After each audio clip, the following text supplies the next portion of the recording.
habló de esto y esto, él encontró una cosa y le preguntas a otra persona y te dice otro panorama del mensaje. ¿Por qué? Porque todos oímos de diferente forma, aunque es lo mismo, pero de perspectivas diferentes. Entonces, para que podamos entender por qué en tres evangelios podemos nosotros poner realmente el contexto del mensaje de Cristo de los últimos tiempos. Vamos a ver ahorita, vamos a leer dos pasajes, Mateo 24, del 1 al 3 y Lucas 21, del 5 al 7, para comenzar y tener el inicio de esta serie de conferencias que se los garantizo va a estar preciosa. He tratado de así con lupa, con microscopio, examinar los versículos, profundizar lo más que pueda. Hemos dado muchos mensajes del Apocalipsis, de los últimos tiempos, de Daniel. Tenemos la serie de Daniel ahorita en la segunda conferencia, creo que es la 15ª conferencia de todo el libro de Daniel, versículo por versículo, pero nunca había yo compartido en mis 37 años que tengo de compartir la palabra de Dios, nunca había compartido con tantos detalles lo que en esta serie va a estar involucrado. Así que está garantizado, ¿verdad?, que va a ser un estudio hermoso que nos va a dar muchísima luz y nos va a orientar claramente acerca de los últimos tiempos y las señales que debemos ya estar esperando para no confundirnos con tantos falsos profetas, tantos falsos apóstoles, tantos falsos milagros, y la cristiandad está, ¿verdad?, perdida por todos lados. Me acaban de informar que en Europa acaba de haber un congreso donde un personaje del Vaticano fue el orador, un congreso cristiano. Eso se llama el ecumenismo, o sea, la mezcla entre las otras religiones y el cristianismo y las filosofías orientales, la ensalada del chef. Entonces, esto es a donde se dirige la iglesia, es la apostasía y la ramera de Apocalipsis 17. Se diluye completamente la verdad cuando se mezcla con la mentira. Entonces, la verdad de Dios, ¿verdad?, es inalineable. La verdad de Dios tiene una consistencia que no se puede mezclar con nadie. Por eso la Biblia es la verdad. Y solamente en la Biblia podemos encontrar nosotros las respuestas verdaderas a lo que nosotros estamos buscando en la vida. En Mateo 24, versículos del 1 al 3, dice así: cuando Jesús salió del templo y se iba, se acercaron sus discípulos para mostrarle los edificios del templo. Respondiendo él, les dijo: ¿veis todo esto?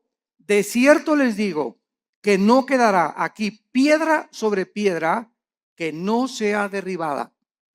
Y estando él sentado en el monte de los olivos, los discípulos se le acercaron aparte diciendo: dinos, ¿cuándo serán estas cosas?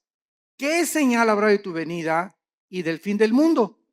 Respondiendo él les dijo: mirad que nadie los engañe. Veamos ahora en Lucas capítulo 21, versículos del 5 al 7, la otra perspectiva de Lucas, de cómo oyó lo que Jesús dijo. Lucas 21, del 5 al 7.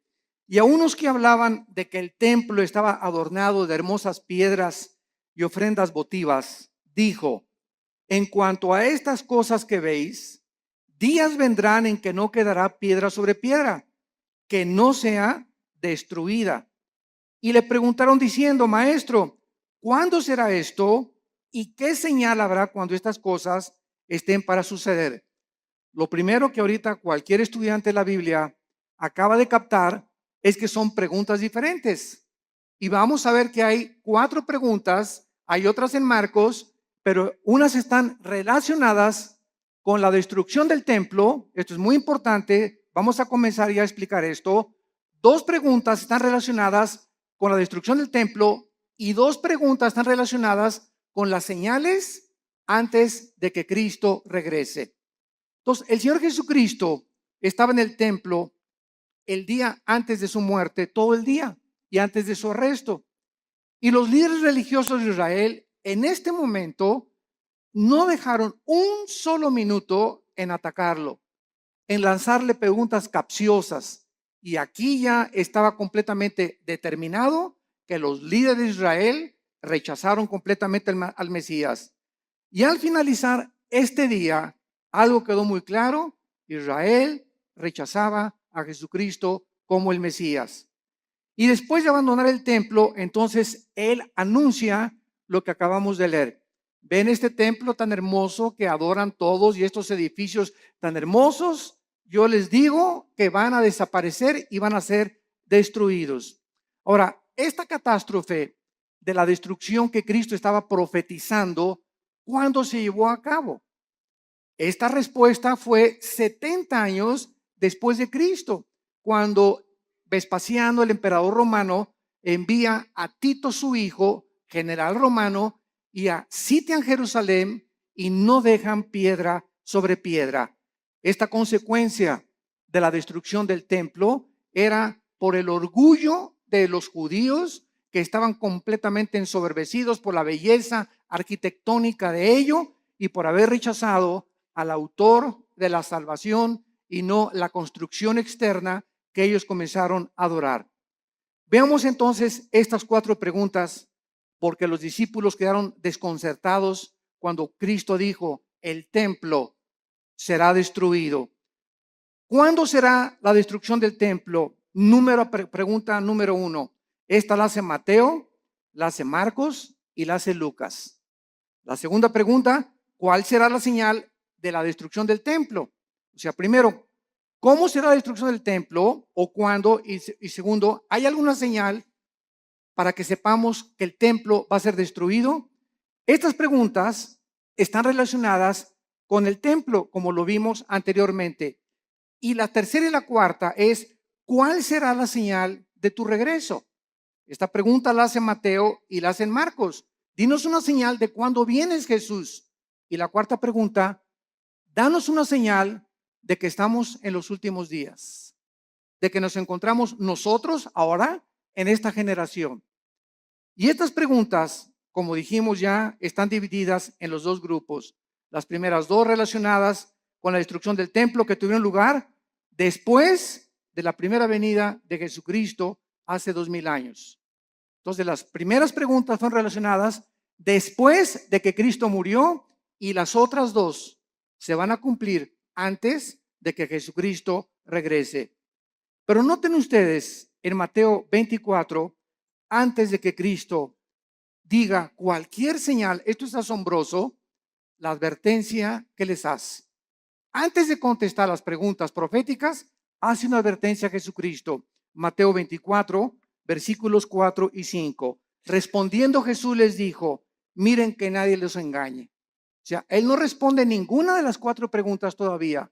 Lo primero, antes, esto es importante, de responderles las preguntas, hace una advertencia: miren que nadie los engañe. Porque vendrán muchos en mi nombre diciendo: yo soy el Cristo, y a muchos engañarán. Damas y caballeros, santos de Dios, muchos hemos relacionado esta respuesta de Cristo pues con los falsos profetas que han surgido, ¿verdad? Como Jim Jones y David Koresh y el Dalai Lama y el Maharashi, que fueron falsos profetas. Sin embargo, nos hemos equivocado en ubicar solamente a los falsos mesías y a los falsos cristos dentro del ámbito religioso. Y cuando nosotros conocemos la traducción de la palabra Cristo y Mesías, descubrimos que la palabra Cristo significa el ungido y el Mesías el señalado o escogido por Dios. Entonces, cuando Cristo dice: van a venir muchos en mi nombre engañando a la gente, vemos nosotros la historia principalmente en el siglo XX. Y hagamos un repaso de cuántos hombres en el siglo XX han tratado a través de la política y de la filosofía. Dejemos a un lado la religión. A través de la política y la filosofía han tratado de traer el paraíso al mundo. Han tratado de volver a restablecer un sistema de gobierno o una ideología en la que esa es realmente la solución para los problemas del mundo. Tenemos a Carlos Marx, que quiso traer el paraíso o el éxito a través de la lucha de clases. de que si la proletariado vencía a la burguesía, entonces la sociedad iba a vivir igualitariamente, equitativamente, y se iba a acabar la pobreza y se iban a solucionar los problemas, porque el problema desde la perspectiva de él era traer el paraíso, traer una nación o un sistema o una ideología, que es la ideología marxista-leninista, para solucionar los problemas del mundo. Y hasta ahorita todavía, a pesar de que la historia nos muestra que ha fracasado, ¿verdad? Se sigue buscando porque el anhelo del hombre es recobrar el Edén. Lo que perdimos en el Edén está vivo dentro del corazón humano. Todos estamos buscando una mejor sociedad, más justicia, paz en el mundo, y tenemos 6,000 años de historia y no hemos visto ningún líder, ningún filósofo, ningún ideólogo, ningún político que haya podido decir, esta es la solución, este es el sistema perfecto, el gobierno perfecto, la filosofía perfecta. Todos han sido intentos ¿de qué cosa? De tratar de un Mesías que es la persona, yo soy el que voy a traer realmente la solución, y así encontramos después de Marx, ¿verdad? Estamos Marx a Lenin, tenemos a Hitler, lo mismo, ¿verdad? No, vamos a crear una superraza aria y vamos nosotros a conquistar Europa, y todos tienen esta idea de abarcar territorio, conquistar los conquistadores, Alejandro el Magno, Aníbal, Carlomagno, Napoleón Bonaparte. Es la historia de hombres que han tratado de abarcar territorio y llegar a un punto donde gobiernan al mundo, o que ninguno lo ha podido lograr, para que de esta manera, ellos equivocadamente piensan que nos dan a la humanidad el paraíso que estamos buscando. Y así tenemos, ¿verdad? A Hitler, a Adolfo Hitler, a Nietzsche, el filósofo del ateísmo, que le dijo, cuyas ideas influyeron en el nazismo, en el fascismo y en el comunismo. ¿Quién era Friedrich Nietzsche? Un alemán que murió en el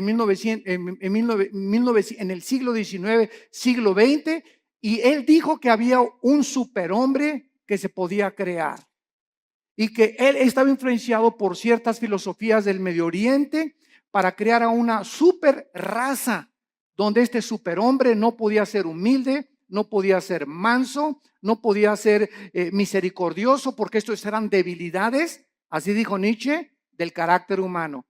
El nuevo hombre tenía que ser fuerte, no debería de llorar, debería ser macho camacho. Y estas ideas son las que Hitler adoptó. Y cuando Hitler leyó a Nietzsche, él quiso crear una super raza y dijo, nos impiden los judíos, los homosexuales y los negros. Y comenzó Hitler a matar a los homosexuales, a los negros y a los judíos. Solamente fueron más de 6 millones de judíos muertos en los hornos de Auschwitz y de toda Alemania. ¿Por qué? Porque quería Hitler traer, ¿qué cosa? El paraíso. Quería traer el Partido Nacional Socialista o el nazismo como respuesta a poder el mundo ser mejor. Y así tenemos también a Muammar Gaddafi, el ex líder y dictador de Libia, que derribó un avión con 250 pasajeros saliendo de Inglaterra, y que tenía un ejército de 20 o 25 guardaespaldas mujeres. Y cuando estaba solo con ellas, las golpeaba, las violaba, las drogaba a todas. Gaddafi se cambiaba 3 veces de ropa al día. En la mañana se vestía de capitán de barco, al mediodía se vestía de árabe y en la noche se vestía de africano. Era un hombre con múltiples personalidades. Era un hombre, ¿verdad? Cruel, sanguinario. Mató a su pueblo, persiguió a su pueblo y murió igual que Hussein, ¿verdad? Como un animal metido en un tubo. Lo sacaron y lo violaron. Cuando lo sacaron del tubo y en la ambulancia le dieron un balazo en la cabeza. Que quería Gaddafi convertir a Libia. Ya no sabía él si era árabe o era africano. Y cuando los árabes lo dejaron por lo loco que estaba, dijo que me voy a hacer africano. Y después quería ser occidental. Y así vemos todos estos dictadores. José Stalin, el dictador de Rusia durante la Segunda Guerra Mundial. Después de la Segunda Guerra Mundial manda a matar a más de 15 millones de personas, incluyendo a su familia, a sus hermanas, a sus papás, a sus primos, porque tenía tal paranoia José Stalin que no podía confiar ni de su mamá. Entonces vemos todos estos hombres en su perfil psicológico trayendo el paraíso al mundo, colocándose como Mesías y síganme a mí y yo soy el papucho de los papuchos. Y así tenemos, ¿verdad? Al Maharishi, también los filósofos orientales, el Maharishi que cuando los Beatles, el famoso grupo inglés, en los 60 a principios de los 70 viajaron a la India. John Lennon viajó a la India y allá conocieron al Maharishi y las filosofías orientales. Y cuando John Lennon regresó de la India, trajo la marihuana a Inglaterra. Y entonces comenzó a publicar así como si fuera un chiste. Fumamos marihuana. Y en la época de los 60s y los 70s, no, el 80% se calcula de los jóvenes en el mundo, en Europa y en América, le entraron a la Verde y a la Golden de Acapulco, a la marihuana. Era un mundo, ¿verdad?, donde la marihuana era lo más normal en esa época de los 60s o de los 70s. Entonces, ¿por qué? Porque el Maharishi dijo, al llegar a Los Ángeles, Dios está llegando a Los Ángeles. Y él fue el que le dijo a John Lennon, porque John Lennon, una semana antes de que lo asesinaran en su edificio en Nueva York, John Lennon dijo a los periodistas, una semana antes, yo soy más famoso y más grande Mesías que Jesucristo. Y a la semana lo asesina un loco, ¿verdad?, que venía de Hawái, que dijo que oyó unas voces que no entendía por qué. Él nunca había matado a nadie, que le decían las voces, mata a John Lennon. Y fue y lo mató. Vemos nosotros la obra de Satanás, ¿verdad? Y cómo Dios se hizo un lado ante un hombre que lo estaba retando y estaba diciendo que era mayor que su hijo Jesucristo. Y así tenemos a Jim Jones, que se llevó a 900 personas a la Guyana, 1978, junto a Venezuela en la Guyana. 995 personas les da a beber veneno con Kool-Aid, porque les decía que iba a venir la Tercera Guerra Mundial y que era mucho mejor morirse que poder que seguir viviendo, y todos se bebieron el veneno. Llegaron y encontraron a todos boca abajo, ¿verdad? 995 personas que este hombre las engañó y les dijo que él era Dios, que él era un Mesías. Cuando llegaron a la Guyana les dijo a los esposos, sus esposas son mías. ¿Quién, te preguntas, en sus 5 sentidos puede entregarle su esposa a un loco? O para que se le entregues tienes que estar igual de loco o más loco que la persona que te la pide. Entonces vemos que esto es posible en la naturaleza humana, que se llega a un grado donde se pierde completamente la coherencia, la racionalidad, la inteligencia, la lógica, y así encontramos cantidad de líderes que tienen un harén de 4 o 5 muchachas, y las muchachas están convencidas que él es el Mesías, como Charles Manson, el que mató a Sharon Tate, la esposa de Roman Polanski, en Los Ángeles, California, que comenzó Charles Manson a tener un ejército de muchachitas, se dormía con todas, y un día se levantó y dijo, tenemos que matar a una persona. Fueron a la casa de esta famosísima artista de cine, Sharon Tate, la acuchillaron, estaba ahí embarazada, y pusieron puercos con sangre en las paredes. Claro que está ahorita en la cárcel, ¿verdad? Se tatuó aquí la suástica de Hitler, la tiene tatuada Charles Manson, y ¿verdad? Pues está completamente loco. Lo mismo, él quería establecer el paraíso con ese grupo de personas. Jim Jones quería establecer el paraíso allá en la Guyana, y todos estos hombres han tratado de decir, nosotros tenemos la solución. Y solo hay un hombre que dijo, yo soy el camino, la verdad y la vida. Un solo hombre ha atrevido a decirse, yo soy el camino, y lo ha demostrado con su vida, con su muerte y con su resurrección. Miren que nadie los engañe, porque vendrán cantidad de personajes políticos en el ambiente artístico, en el ambiente filosófico, en el ambiente religioso, ideológico, que van a traer disque soluciones y nuevas ideas para convencerlos que debemos de seguirlos a ellos, y a muchos engañarán. Y así podemos seguir con esta lista interminable de personas que Cristo, antes de contestar, nos advierte: cuidado cuando alguien diga, yo traigo la solución al mundo, o este sistema de gobierno es el adecuado, o esta forma es la adecuada, o el Maharishi, o el Dalai Lama, o el Jim Jones, o el Nietzsche, o filósofos, o Platón, o Sócrates. Cuidado con filosofías, dice Colosenses 2:8, que tienen su origen en los seres humanos. Todos nosotros somos seres humanos nacidos de papá y de mamá. Y todos nosotros no venimos del cielo como vino Jesucristo. Él es el único que el Padre envió al mundo. Él venía del Padre, regresó al Padre y el Padre lo envió para mostrarnos que Él era el camino, la verdad y la vida. Y dichosos aquellos que han podido venir a la cruz y encontrar en el Hijo de Dios la respuesta a su problema, no solamente existencial, sino a su problema también de pecado y de la vida eterna. Yo recuerdo que todos estos personajes que les acabo de mencionar, los estudié antes de ser cristiano. Yo era un apasionado de la lectura. Me acuerdo de los 10, 11 años de edad. Dios lo pone en uno, ¿verdad? No me jacto de esto, pero siempre me gustó muchísimo leer desde la primaria. Y me encontraba, la directora me hablaba, ¿qué estás leyendo? Le decía, estoy leyendo las obras de Shakespeare, estoy leyendo Hamlet, estoy leyendo esto, Los tesoros de la juventud. Siempre me gustó mucho leer y a los 12 o 13 años me apasionó todo lo que era la ideología y el marxismo y el leninismo y todas las filosofías orientales y los líderes religiosos y Mahoma y Buda, etcétera, etcétera. Y después de leer todo eso que leí, ¿verdad? Me encontraba a los 24, 25 años de edad completamente confundido, en un problema existencial tremendo. Me traté de quitar la vida más de 2 veces, ya no quería seguir viviendo, no encontraba la respuesta. Me di cuenta que este sistema era una hipocresía, que esta era una hipocresía, que las religiones eran una hipocresía, hasta que encontré a mi hermano Alejandro que me dijo, Armando, quiero presentarte a un hombre. Le dije, ¿quién? Los he estudiado a todos. Y mi hijo se llama Jesús de Nazaret. Le dije, mira, de religión, inmediatamente lo ligué con la religión. No me hables de religión, le dije a mi hermano. Y mi hermano me contestó, Alejandro, que es pastor también, me dijo, no te vengo a presentar ninguna religión, te vengo a presentar un hombre, el único en la historia que ha dicho que es la resurrección de la vida y el único que puede entrar a tu vida porque está resucitado y su tumba está vacía y puede cambiar tu manera de vivir y darte una nueva orientación, un nuevo enfoque, una nueva perspectiva, verdaderamente para que descubras el propósito y la razón de tu vida. Y pues comencé a estudiar la Biblia.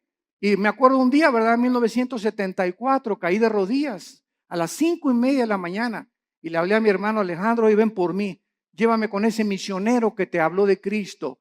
Ya no puedo. Y me acuerdo que en 1974, a las 5:30 de la mañana, estaba en la oficina de este misionero bautista norteamericano. Caí de rodillas, él mostraba la Biblia, la paga del pecado y la muerte, la vida eterna es de Jesucristo. Y cuando me comenzó a enseñar así la Biblia, sentí, ¿verdad? Como que saltaban las páginas y al ver así la Biblia, como que las letras se salían y sentí algo que nunca había sentido y sentí una convicción de pecado, de lo sucio que estaba y de lo endemoniado que al Gadareno haber sido Pinocho junto con los que yo traía, que caí de rodillas llorando y le dije, Señor, perdóname. Tú eres el Cristo y eres la razón por la cual yo nací y realmente tú tienes la respuesta a mi problema existencial.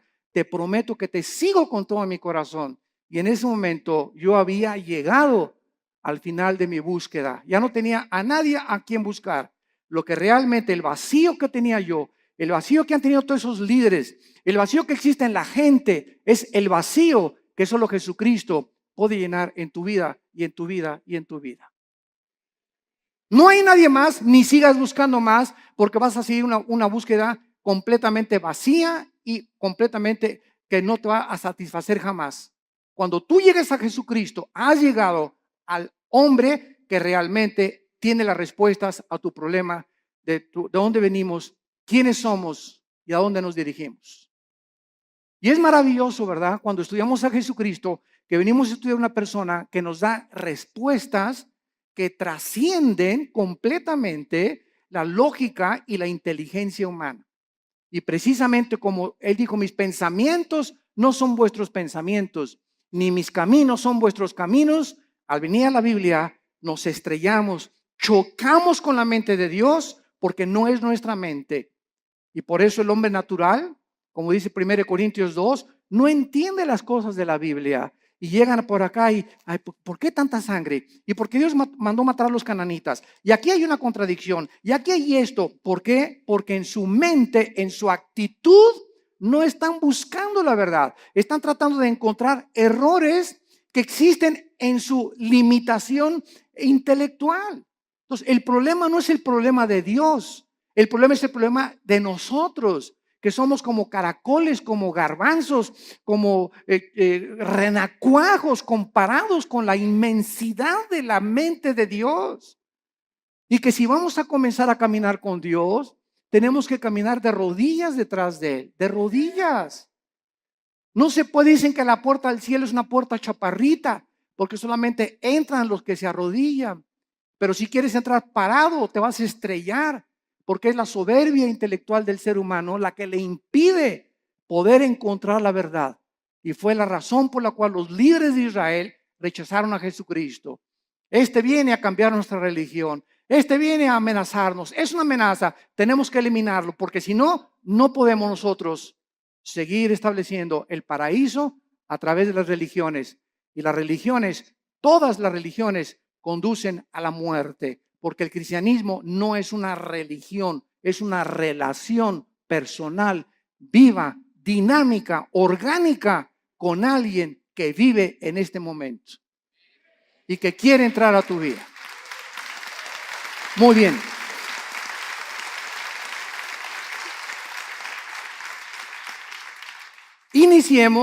Iniciemos ahora las respuestas a las preguntas 1 y 2, que recordamos están relacionadas con la destrucción del templo. El Señor Jesús no contestó estas primeras dos preguntas en Mateo 24, pero lo hizo claramente en Lucas 21 y en Marcos 13, en cuanto a cuándo sería la destrucción del templo. Y estos pasajes que vamos a leer ahorita son claramente distinguidos de los últimos días. O sea, en respuesta a cuándo se iba a destruir el templo, vuelvo a repetir, sucedió antes de que Él regresara y después de su muerte. Las otras dos preguntas tienen su respuesta hasta antes de que Él venga en su segunda venida. Las señales del fin del siglo y las señales del regreso del Hijo de Dios. Vamos a Lucas 21 y veamos otra vez la pregunta de los discípulos. Versículo del 12 al 19. Y vean ustedes la respuesta que da Jesús en Lucas. No la dio en Mateo, la dio en Lucas esta pregunta. Esta respuesta a esta pregunta. Lucas 21 del 12 al 19. Pero antes de todas estas cosas, os echarán mano y os perseguirán y os entregarán a las sinagogas y a las cárceles y seréis llevados ante reyes y ante gobernadores por causa de mi nombre. Y esto será ocasión para dar testimonio. Proponer en vuestros corazones no pensar antes cómo habéis de responder en vuestra defensa, porque yo os daré palabra y sabiduría, la cual no podrán resistir ni contradecir todos los que se opongan. Mas seréis entregados aún por vuestros padres y hermanos y parientes y amigos, y matarán a algunos de vosotros. Y seréis aborrecidos por todos por causa de mi nombre, pero ni un cabello de vuestra cabeza perecerá. Con vuestra paciencia ganaréis vuestras almas. Muy bien, vemos nosotros que cuando no entendemos qué respuesta está dando Jesucristo, creemos que esto se aplica para nuestra época. Y esta respuesta de Cristo, ¿verdad? Estos versículos describen lo que sucedería antes de la destrucción del templo. O sea, entre la muerte de Cristo y la destrucción del templo pasaron 70 años, porque fue en el año 70 después de Cristo cuando el general Tito, los romanos, arrasaron Jerusalén. Entonces, Cristo está describiendo ahorita lo que iba a suceder inmediatamente después de su muerte y antes de la destrucción del templo. Y les advierte claramente, escuchen esto, abran los oídos, esto es a los judíos, porque fue en Jerusalén y en Samaria donde el evangelio comenzó a propagarse, les advierte de la gran persecución que vendría contra ellos. Nota en el versículo 12 de Lucas 21 la palabra sinagogas. Aquí por esta razón, esta palabra es una clave para descubrir que está hablándoles a los judíos, porque está diciéndoles, los entregarán sus propios hermanos. Los mismos judíos, vamos a verlo más tarde, en el libro de los Hechos, fueron los judíos los que comenzaron a perseguir a los seguidores de Jesucristo. Y veamos nosotros en Marcos 13, versículo 9, Marcos 13, 9. Pero mirad por vosotros mismos, porque os entregarán a los concilios y en las sinagogas os azotarán.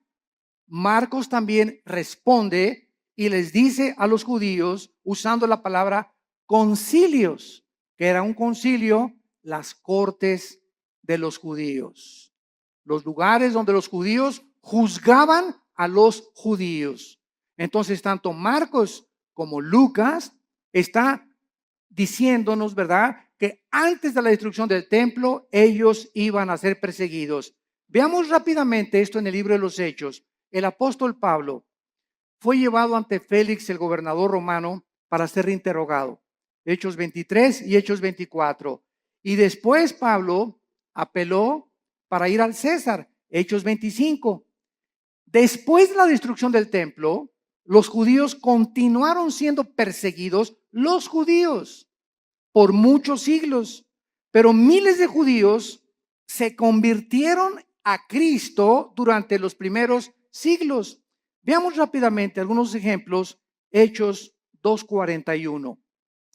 Así que los que recibieron su palabra, está hablando de los judíos, fueron bautizados y se añadieron aquel día como 3,000 judíos convertidos inmediatamente después de la resurrección. Capítulo 4, versículo 4 del libro de los Hechos. Pero muchos de los que habían oído la palabra creyeron, y el número de los varones era como 5,000. De 3,000 se agregaron 2,000 más conversiones de los judíos. Capítulo 6, versículo 7. Y crecía la palabra del Señor, y el número de los discípulos se multiplicaba grandemente en Jerusalén, y los sacerdotes, muchos también de ellos, obedecían a la fe. Capítulo 21, versículo 21 del mismo libro de los Hechos. Y dice así: cuando ellos lo oyeron, glorificaron a Dios y le dijeron: ya ves, hermano, cuántos millares de judíos hay que han creído y todos son celosos por la ley.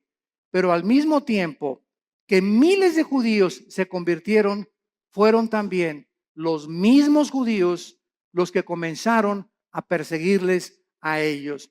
Y amados santos de Dios, sucede lo mismo dentro del cristianismo. Los ataques más grandes que tenemos en la iglesia cristiana son de muchos que se dicen nuestros hermanos en la fe. Qué triste, ¿verdad? Yo ya llega un momento, ¿verdad?, que ya ni me meto a ver todas las cosas que sacan en internet, que un hermano atacó a otro y que este cantante le dijeron esto y que por aquí, por allá, y dando un espectáculo al mundo horrible, ¿verdad? Porque esto no debe de ser. La ropa sucia se lava en casa y la regla es entre nosotros. ¿Tienes algo contra ese cantante? ¿Tienes algo contra ese pastor? No lo ventanees. ¿Por qué? Porque damos mal testimonio al mundo. Ve con ese hermano o mándale un correo a ese hermano y dile: yo no estoy de acuerdo con esto y con esto por usted. Dígame si a lo mejor yo estoy equivocado. Porque muchas veces nos erigimos como jueces y como dueños absolutos de la verdad. No, y lo que tú declaraste, ¿verdad? Dice: ok, pues demuéstramelo con la Biblia. Y si me lo demuestras con la Biblia, lo acepto humildemente. Porque no hay un solo hombre más que Jesucristo. No ha existido nadie que sea perfecto, ni que tenga todo el horizonte de la verdad en posesión de él. Jeremías conocía algo de la verdad, Isaías otra cosa, Habacuc otra cosa, Zacarías otra cosa, Malaquías otra cosa, Lucas vio las cosas diferentes, pero todos teníamos o tenemos, ¿verdad?, la misma consistencia de la verdad y las mismas verdades esenciales, pero vistas de otras maneras. Hay hermanos nuestros que dicen, ¿verdad?, tú vas a su iglesia que necesitas hablar en lengua, si no, no tienes al Espíritu Santo. Así están viendo ellos algunos versículos que así les han enseñado y ellos no se han puesto a ver la verdad. Ves a otra iglesia de otra denominación y te dicen pues que el bautismo es a los niños y que de chiquito los puedes bautizar por aspersión.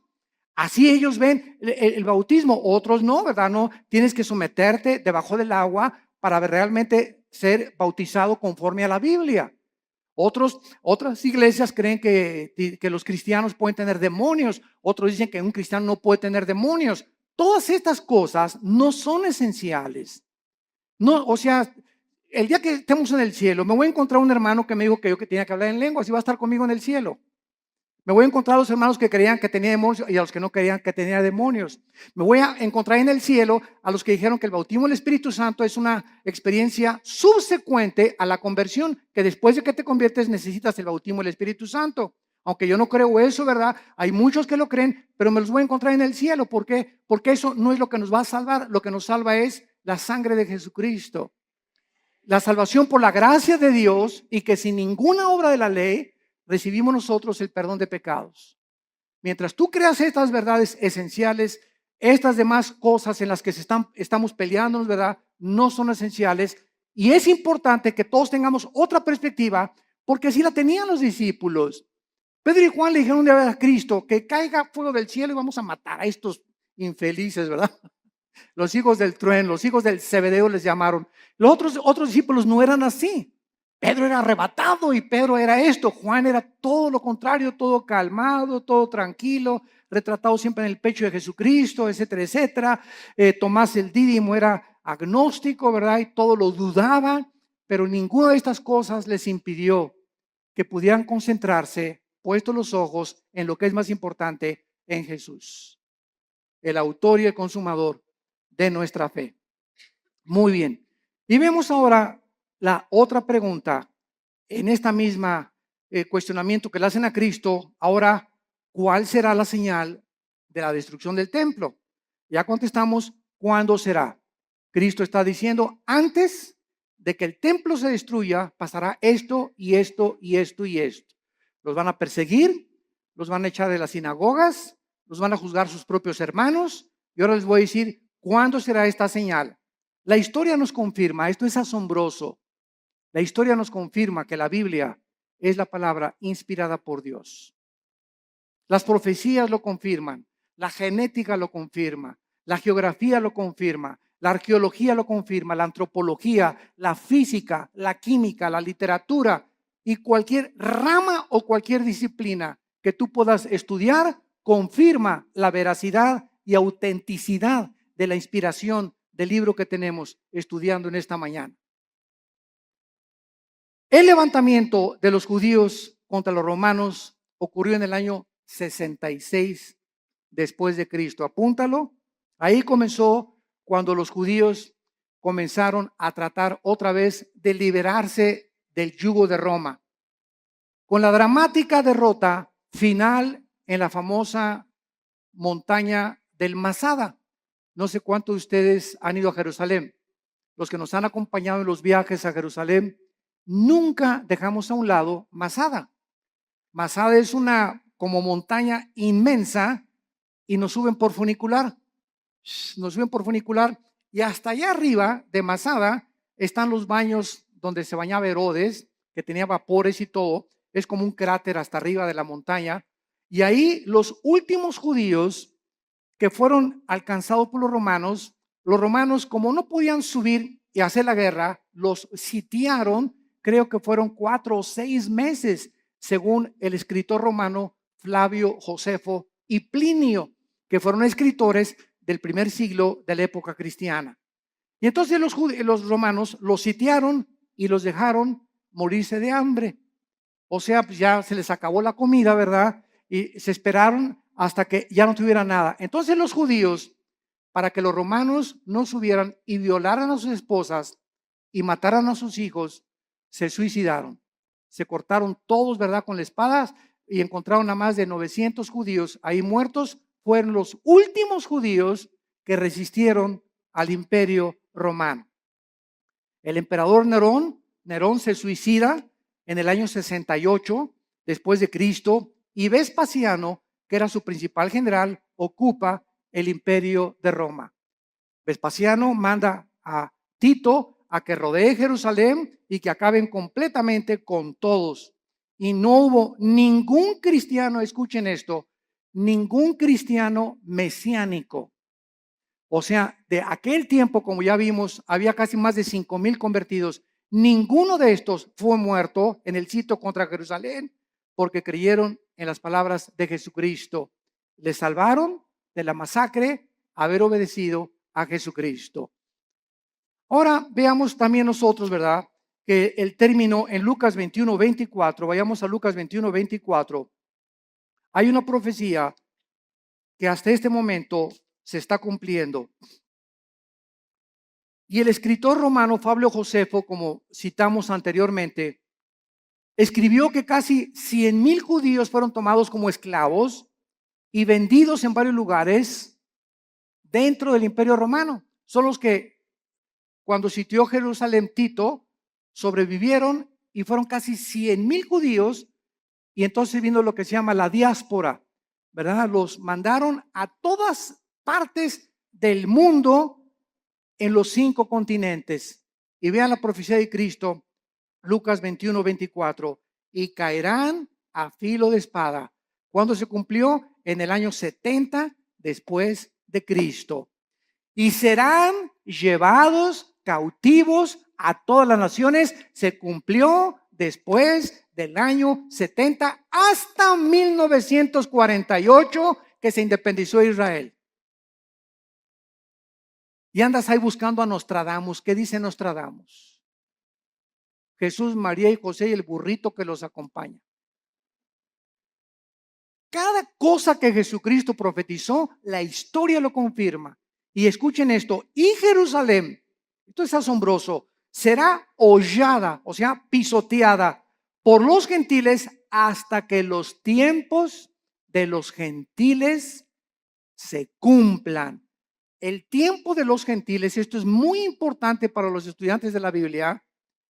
El tiempo de los gentiles designa un periodo en el cual los imperios no judíos, los imperios mundiales, tendrían el poder o el control de la nación de Israel, y comenzó el tiempo de los gentiles en el año 586 antes de Cristo, cuando el rey Nabucodonosor invade Jerusalén y se lleva al exilio a miles de judíos.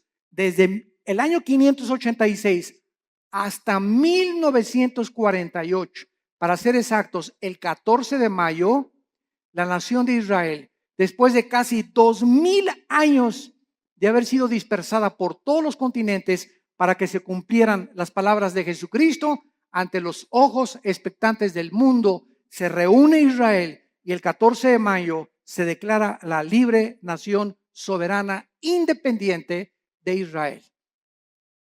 Ninguna otra nación en el estudio de la sociología, en el estudio de la historia, en el estudio de la antropología del ser humano, en ninguna otra nación, ni tribu, ni lengua en la historia del mundo sucedió lo que sucedió con la nación de Israel. Ahora entendemos nosotros los estudiantes de la Biblia cuando nos preguntan, ¿y por qué Israel? Y ahí viene la envidia. ¿Y por qué este trae este carro? ¿Y por qué este trae esta casa? ¿Y por qué? Y la envidia nos corroe, y la envidia siempre está, ¿por qué no tengo yo lo que esa persona tiene? Y sabemos la respuesta, simplemente porque Dios escogió a Israel para que los ojos del mundo se concentraran en esta nación y pudiéramos ver nosotros, esta generación que ahorita está escuchando estas palabras, que somos la generación le llaman en inglés los baby boomers, los que nacieron del 45 más o menos a nuestros años, o los del 70 o 70, 80, o naciste en los 90, etcétera. Pero tú eres testigo de que en el 48 Israel regresó conforme a profecías de hace 2500 años y las palabras de Cristo hace 2000 años. Entonces, esta es la razón por la cual Dios escogió a Israel, no porque sean más inteligentes, ni simplemente para que se concentraran las profecías de los últimos tiempos, y nosotros, los estudiantes de la Biblia, los que estamos buscando qué tiempo estamos viviendo y en qué generación nos encontramos y cómo debemos de vivir en estos tiempos, ver que Israel es el termómetro de Dios. Israel es el termómetro de Dios. Y todo lo que sucede en Israel físicamente sucede en el mundo espiritual. Y así como Israel está siendo ahorita amenazada, nunca en la historia, desde hace 2000 años, la iglesia se había visto tan amenazada como en el siglo XXI. Este nueva legislación de los matrimonios gays. La nueva legislación, escuchen, están las Naciones Unidas por declarar que Jerusalén no pertenece a los judíos, la van a declarar. Hace una semana lo dictaminaron la ciudad internacional. Les van a quitar a los judíos Jerusalén. El Papa acaba de reconocer, Francisco acaba de reconocer a Mahmoud Abbas, el líder del grupo terrorista más grande en el Medio Oriente después de ISIS, que es el ángel de la paz, y que merecen tener un Estado palestino. Entonces, están pasando cosas en el mundo que dicen, no es posible que esto suceda. Y por si fuera poco, en México se nos escapa el Chapo Guzmán. Y todavía para rematarle, ¿verdad? Corren al pobre del Piojo Pérez. Herrera, digo. Están pasando tantas cosas, ¿verdad? Tanto en el ambiente deportivo, cuando el ambiente dices, no es posible, no es posible, no es posible, esto es posible. Y cosas así, ¿verdad? Yo recuerdo en 1960, 70, cuando declararon a Yasser Arafat el Premio Nobel de la Paz.